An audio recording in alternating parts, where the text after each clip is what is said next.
필라델피아 교회의 사자에게 편지하라. 거룩하고 진실하사 다윗의 열쇠를 가지시니 곧 열면 닫을 사람이 없고 닫으면 열 사람이 없는 그가 이르시되 볼지어다 내가 내 앞에 열린 문을 두었으되 능히 닫을 사람이 없으리라.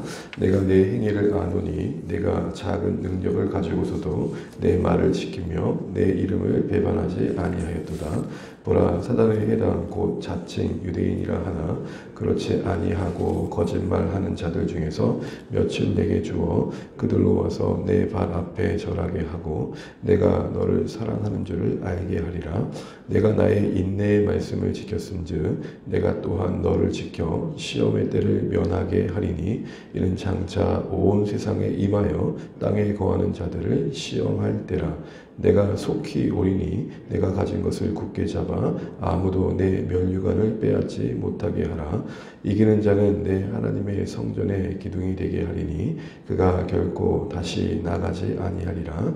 내가 하나님의 이름과 하나님의 성 곧 하늘에서 내 하나님께로부터 내려오는 새 예루살렘의 이름과 나의 새 이름을 그 위에 기록하리라. 귀 있는 자는 성령이 교회들에게 하시는 말씀을 들을지어다. 아멘.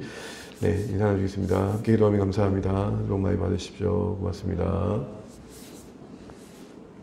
네, 오늘 월요일입니다. 주의 말씀 요약하는 날입니다. 다시 한번 한 주간 주셨던 말씀을 더 생각하고 또 삶으로 이어가면 좋겠습니다.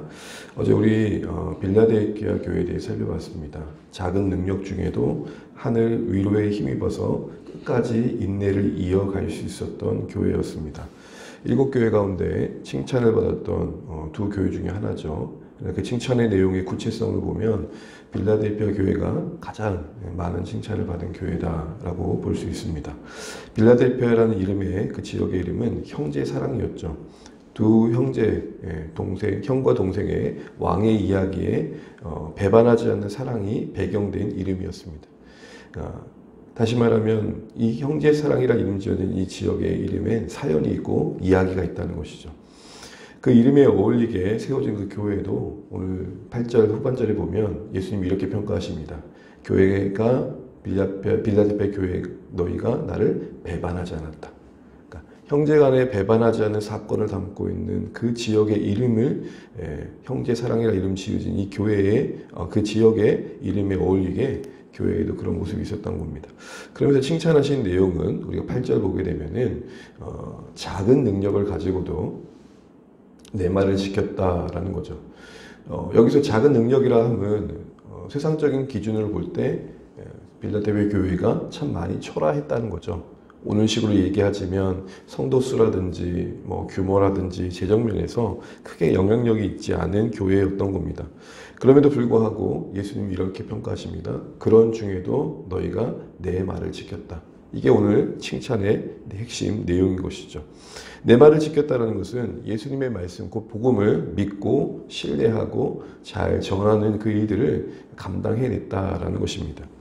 여기서 우리가 이들이 이 일을 감당하는 데 있어서 그 과정이 쉽지 않았음을 10절에서 확인했었습니다. 10절을 보시게 되면 네가 나의 인내의 말씀을 지켰은즉 8절에서 내 말을 지켰다라는 것을 10절에서 재차 반복할 때는 인내란 말을 덧붙입니다.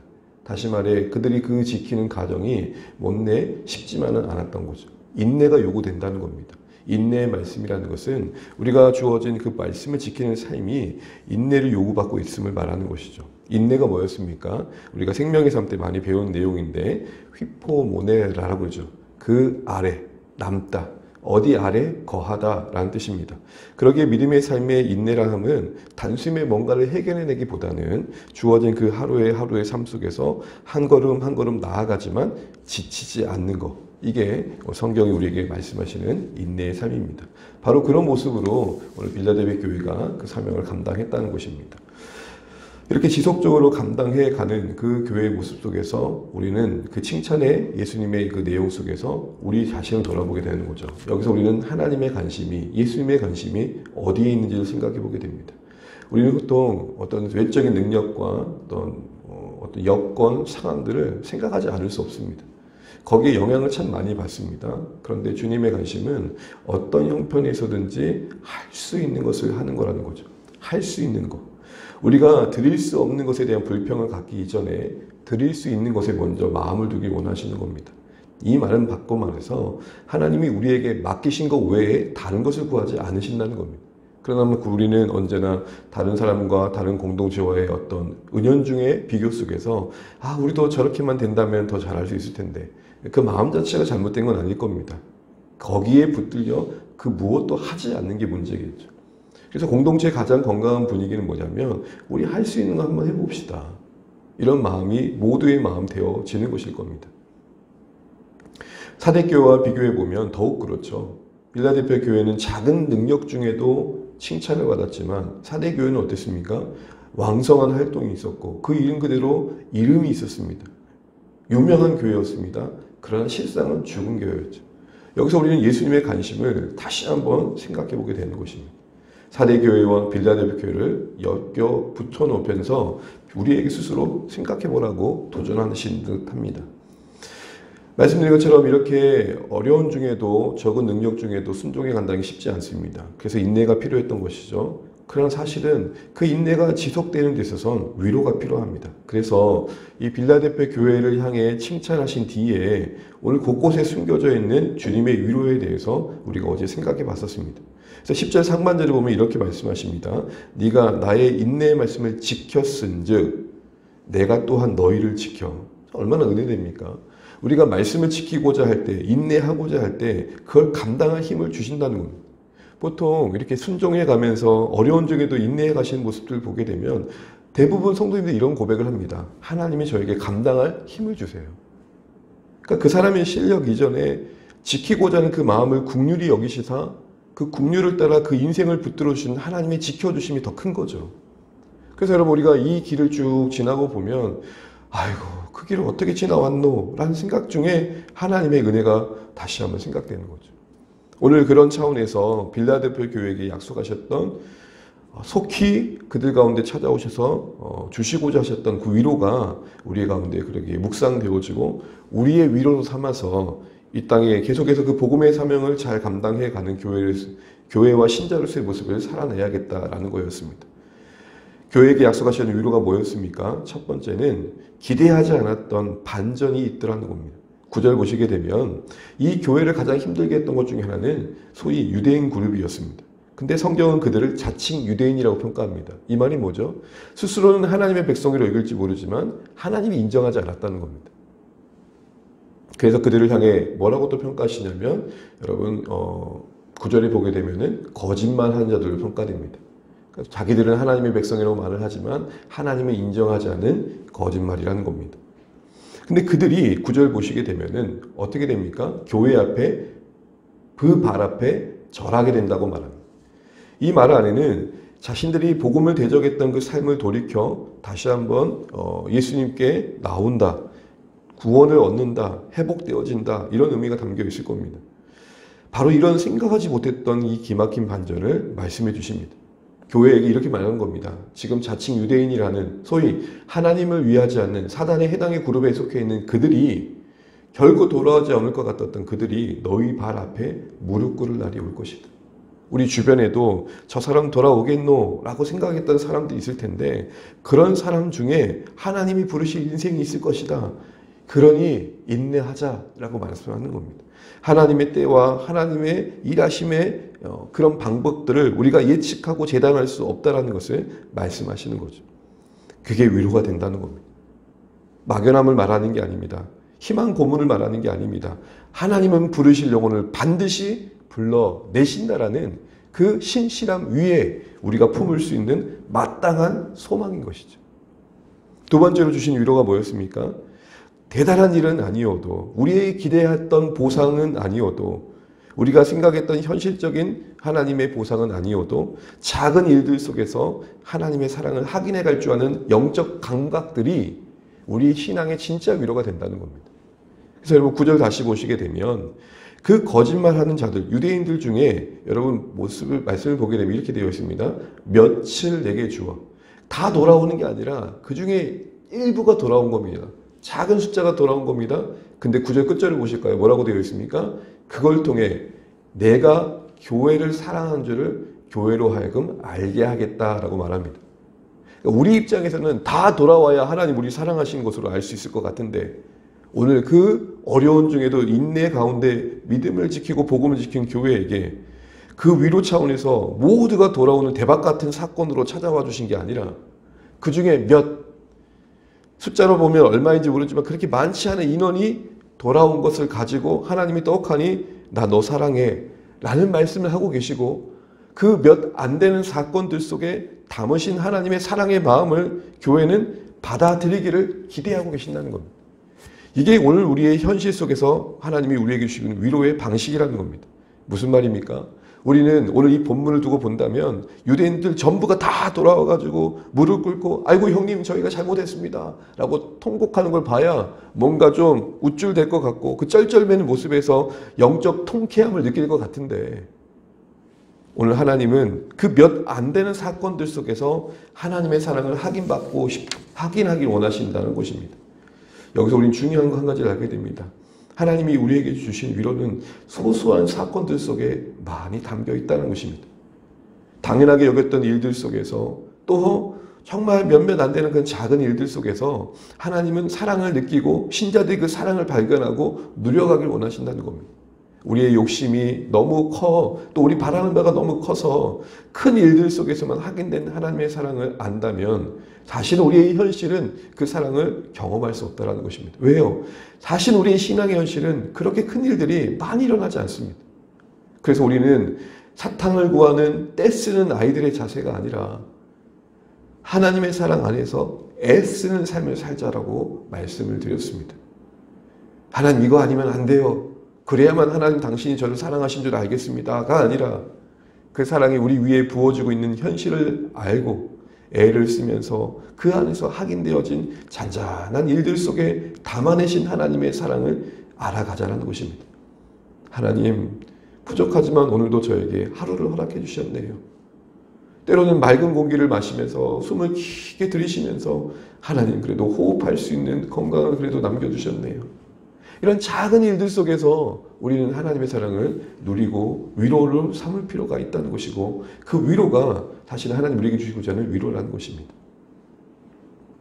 세 번째로 주시는 위로는 시험 때를 면하게 하는 위로였습니다. 10절 우리 한번 같이 한번 읽어보겠습니다. 10절입니다. 내가 나의 말씀을 지켰은즉 내가 또 너를 지켜 시험의 때를 면하게 하리니 이는 장차 온 세상에 임하여 땅에 거하는 자들을 시험할 때라.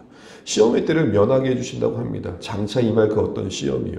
이 시험은 최후의 심판을 말하기도 합니다. 그래서 그 시험을 면하게 한다는 것은 우리에게는 구원의 날이 되어진다는 것이죠. 그러나 또 현실적으로는 감당할 시험을 주신다라는 겁니다. 시험 자체를 없애주진 않지만 그 시험 안에서 견딜 힘을 주시고 그 시험 중에서 보호해 주시는 하나님을 만난다는 거죠. 그래서 여러분 신자들은 어떤 걸 위로 삼아야 됩니까? 어려움이 찾아오지만 그래도 이 어려움을 주관하신 하나님께서 나에게 감당할 힘으로 이 일을 감당케 하실 것이다라는 소망을 잃지 않는 것이고 나에게 감당할 만한 것을 허락해 주셨다라는 신뢰 속에 그 과정을 지나갈 필요가 있다는 것이죠. 그게 신자들에게 위로가 된다는 겁니다. 네 번째는 뭐였습니까? 다윗의 열쇠를 가지신 분으로 자신을 소개하신 예수님께서 약속하신 열린 문입니다. 빌라델피아 교회에게 가장 주시고자 싶었던 확인시키고 싶었던 위로는 열린 문이었습니다. 그래서 여러분 7절 8절 이렇게 말하죠. 우리 같이 한번 읽어보겠습니다. 빌라델피아 교회의 사자에게 편지하라. 거룩하고 진실하사 다윗의 열쇠를 가지신 이 곧 열면 닫을 사람이 없고 닫으면 열 사람이 없는 그가 이르시되 볼지어다 내가 내 앞에 열린 문을 두었으되 능히 닫을 사람이 없으리라. 아멘. 여기서 이 열린 문을 위로로 주셨던 배경은 당시에 유대인들이 해망문을 닫고 이건 출교를 의미합니다. 그리스도인을 쫓아낸 사건을 배경 삼습니다. 당시의 신자들은 유대인들로부터 외면당했습니다. 유대인들은 문을 탁 닫고 너희 더 이상 들어오지 마 라고 소외를 시켰던 겁니다. 그런 소외 그리고 당시의 어떤 분위기 속에서 신앙생활은 마치 닫힌 문과 같은 환경이었습니다. 고난의 닫힌 문에 둘러싸이는 그들에게 하나님께서 그들에게 뭘 약속하시냐? 열린 문을 약속하십니다. 오히려 그 권세 있으신 그 열고 닫음의 권세자이신 예수님께서 그들 앞에 열려있는 문을 약속하십니다. 그 열려있는 문의 의미는 뭐였습니까? 하나님께로 나아갈 일이 열렸다. 하나님 나라에 가는 천국 문이 너희에게는 열려있다라는 것입니다. 유대인들이 스스로가 하나님의 백성을 생각할지 모르지만 실상은 그들에게 그 문이 닫혀 있고 고난받고 핍박받고 있는 예수 안에 있는 너희에게 하나님 나라가 열려 있다. 이 말은 우리가 장차 하나님께 나아갈 그 천국의 문이 열려 있음을 말하는 겁니다. 그때 우리 앞에 놓인 열림을 통해서 우리가 누려야 할 은혜는 뭐였습니까? 아무리 사방팔방 사면초가 가운데 있어도 하나님께 나아갈 길이 열렸음을 기억하자는 거죠. 그래서 때를 따라 도우시는 그 은혜를 구하는 은혜의 보좌 앞에 나아가기를 힘써야 된다는 겁니다. 고난의 닫힌 문과 같은 여러 환경들 속에서도 열린 하늘 아래서 부어지는 평강의 은혜가 있음을 누릴 필요가 있다는 것이죠. 두 번째로 그 문은 능히 닫을 자가 없는 문이었습니다. 이 말이 얼마나 은혜되는지요. 조마조마하게 저 문 언제 닫히나 라고 바라볼 천국 문이 아니라 은혜로 열린 문이니 은혜로 지켜지는 그 문을 우리는 감사히 바라볼 필요가 있는 겁니다. 아직 천국에 이르지 않은 우리 입장에서는 나의 못남 때문에, 나의 어리석음 때문에, 나의 부족함 때문에 그 문 닫히면 어쩌노 라고 걱정될지 모르지만 그 문은 우리 때문에 닫힐 문이 아니라는 겁니다. 얼마나 은혜가 됩니까? 죄인된 우리를 향해 무한한 그 국류를 따라 열린 그 문은 우리의 못남에 닫힌 문이 아니고 애초에 우리 때문에 열린 문도 아니고 오직 하나님의 은혜와 그 희생 안에서 열린 문이기 때문에 우리가 닫을 수도 임의로 열 수도 없는 문이라는 측면에서 천국 문이 우리에게 주어진 건 놀라운 국률의 하나님의 승리인 것이죠. 그래서 이 은혜를 신자들이 누릴 수 있어야 된다는 겁니다. 여러분 사방팔방 다 막혀 있어도 하늘은 열려 있음을 기억하십시오. 또한 우리 인생 끝자락의 그 천국 문에 우리는 은혜로 들어갈 것입니다. 아무리 잘 산다 한들 충분히 잘 살았다 할 사람이 누가 있겠습니까? 인생 끝자락에 우리 호흡이 다하는 그 순간에 우리는 많은 것들이 후회될 것입니다. 그러나 우리가 들어갈 그 문은 우리 때문에 닫힐 문이 아니라는 겁니다. 그 열려있는 문을 누리고 소망하면서 이 땅에서의 삶을 이어가는 게 위로입니다. 마지막으로 약속하신 위로는 계속해서 계시록 내에 모든 교회에게 약속하셨던 것처럼 궁극적으로 이기는 자들, 승리에 참여하는 자들에게 주어진 영광을 보여주십니다.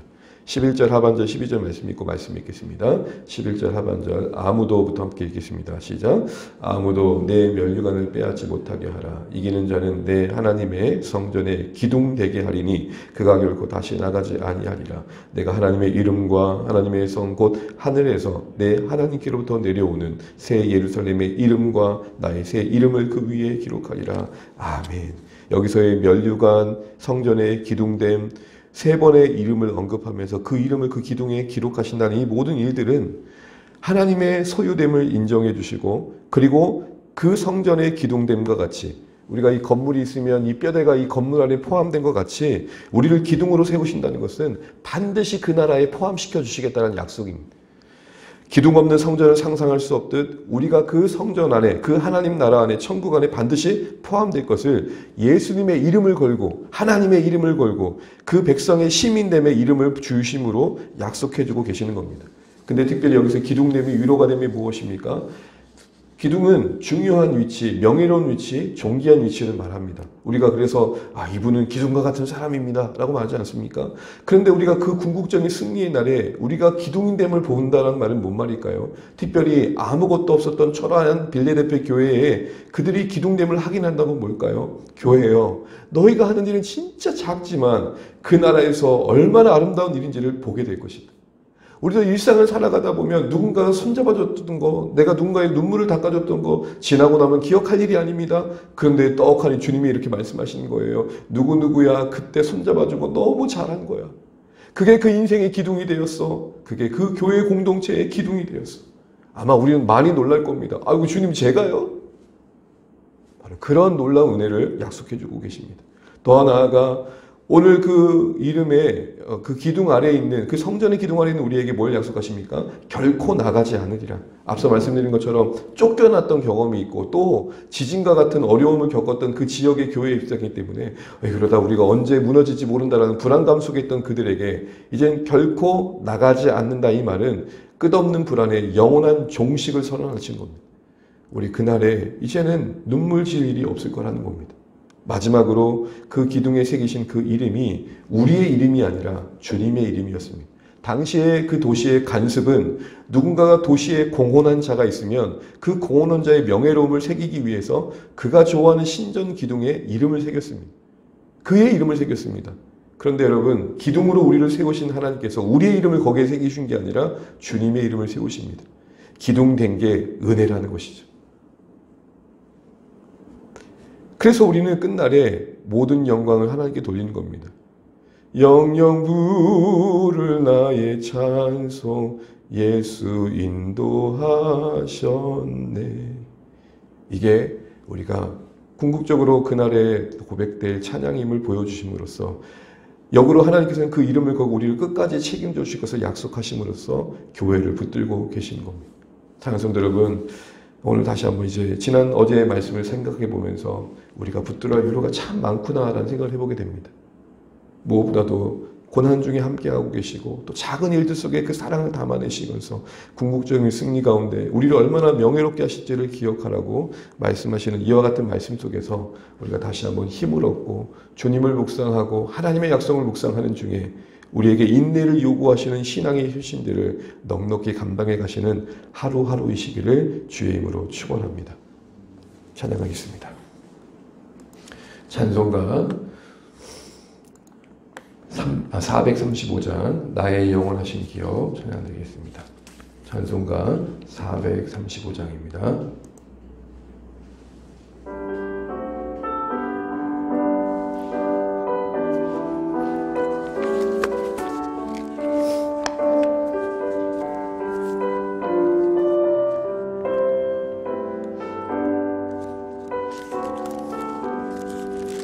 나의 영원하신 기억 생명보다 귀하다. 나의 갈 길 다가도록 나와 동행하소서. 주께로 가까이 주께로 가오니 나의 갈 길 다가도록 나와 동행하소서. 세상 불기 아니라 모든 명예 버리고 험한 길을 가는 동안 나와 동행하소서. 주께로 가까이 주께로 가오니 나의 갈 길 다가도록 나와 동행하소서.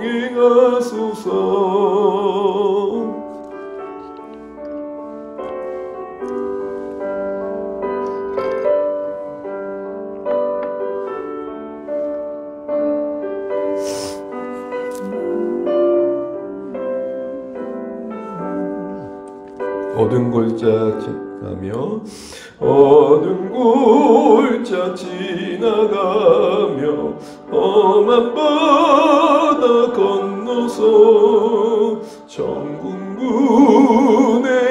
이르도록 나와 동행하소서.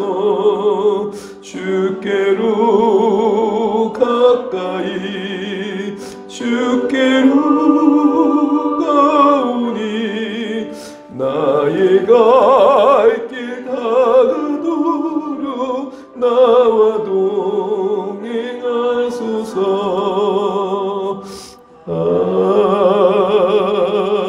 아멘. 네, 오늘도 주신 말씀 듣고 같이 기도하겠습니다. 하나님, 빌라델피아 교회에 하셨던 그 칭찬 우리도 들을 수 있었으면 좋겠습니다. 작은 능력 중에도 그 여건과 세상적인 조건을 탓하지 않고 주어진 그 상황 아래 인내하며 복음을 신실하게 지켜왔던 교회처럼 우리에게도 그런 데가 있도록 도와주시고 그럴 수 있도록 우리를 지켜주시는 하나님의 그 위로를 누리길 원합니다.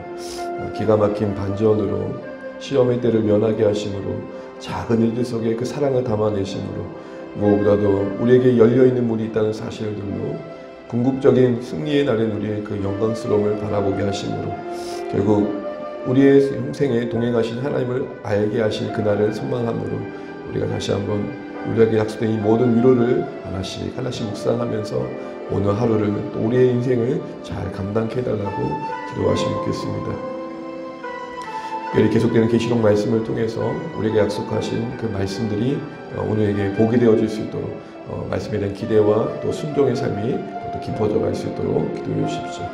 주안의 교회 기도하실 때 모두 우리 자녀 세대를 축복해 주시고 또 새 학기 새 출발을 하는 자녀 세대가 하나님의 은혜 안에서 선한 만남 속에 자신들에게 주어진 학업의 시간들 또 새로운 환경들을 잘 감당해 갈 수 있도록 기도해 주시기 바랍니다. 특별히 우리 VIP를 품고 이제 월학을 준비합니다. 한 사람 한 사람을 부르시는 하나님의 일하심에 우리의 공동체가 쓰임받길 소원합니다.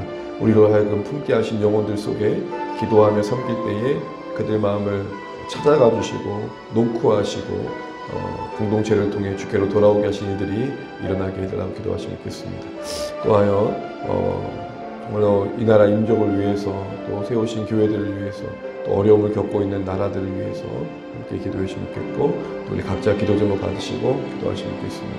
특별히 연약한 가운데 있는 우리 성도님들도 기억하시면서 기도하시면 좋겠습니다. 같이 기도하시겠습니다. 하나님 감사합니다. 오늘 우리에게 허락하신 한날을 우리에게 보여주시고 시간 주님 앞에 나올 수 있도록 내려주신 것들을 감사합니다. 하나님 오늘 빌라델피아 교회가 주의 은혜 안에서 든든하게 세워져가는 것들을 보게 됩니다. 아버지 하나님 우리가 주님의 긍휼을 바라봅니다. 적은 능력 중에도 끝까지 신실함을 이어갈 수 있었던 그 인내의 말씀을 지켰던 교회처럼 우리를 그러할 수 있도록 은혜를 베풀어 주십시오. 우리를 도우시며 우리가 그러할 수 있도록 위로하여 주십시오. 기가 막힌 놀라운 반전으로 우리 가운데 일하실 하나님을 소망하게 도와주시고 작은 일들 속에서 하나님의 사랑을 확인하게 도와주시고 하나님 무엇보다도 우리 앞에 열린 문이 있으며 시험의 때를 지나게 하시고 장차 우리에게도 익은 영광의 날에 누릴 소망이 있다는 사실 때문에 다시 한번 일어날 수 있는 은혜가 있게 도와주십시오. 오 하나님 도와주십시오. 다시 한번 주의 말씀을 살리며 하나님 은혜를 구합니다. 우리의 갈 길을 보게 하시고 우리의 걸어갈 방향을 정하게 하여 주십시오. 하나님 우리를 찾아와 주시고 위로하여 주십시오. 부은 VIP들을 기억하여 주시고 우리 자녀세들을 기억하여 주십시오. 하나님 새 학기 새 학년을 맞이합니다. 정말로 하나님 우리가 부모로서 하나님께 저들을 맡기며 그들의 미래를 주께 맡길 수 있도록 은혜 내려 주시옵소서. 감사합니다. 주님.